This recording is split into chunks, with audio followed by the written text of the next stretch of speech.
You ready to have some fun? I sure hope so, because today we're combining our love for homemade pucker-up lemonade with fresh salmon. I know you're thinking, that sounds odd, but once you see how this comes together, you'll be hooked. The first thing we're going to do is make a creamy lemon sauce by combining some mayonnaise with a bit of frozen lemonade concentrate that we thawed, along with a bit of black pepper.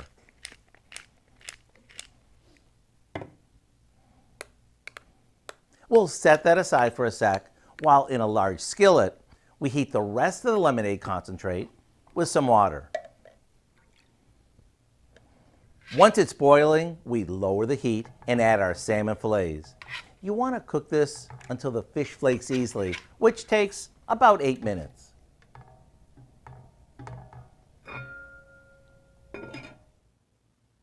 When it's done, it's ready to serve hot or cold with our homemade lemonade sauce. With only a handful of ingredients and it being done in less than 10 minutes, I can't think of a better summertime meal. To get the recipe for our lemonade poached salmon, all you need to do is visit our website. I'm Howard in the Mr. Food Test Kitchen, where today we found a surprisingly refreshing way for you to say, ooh, it's so good.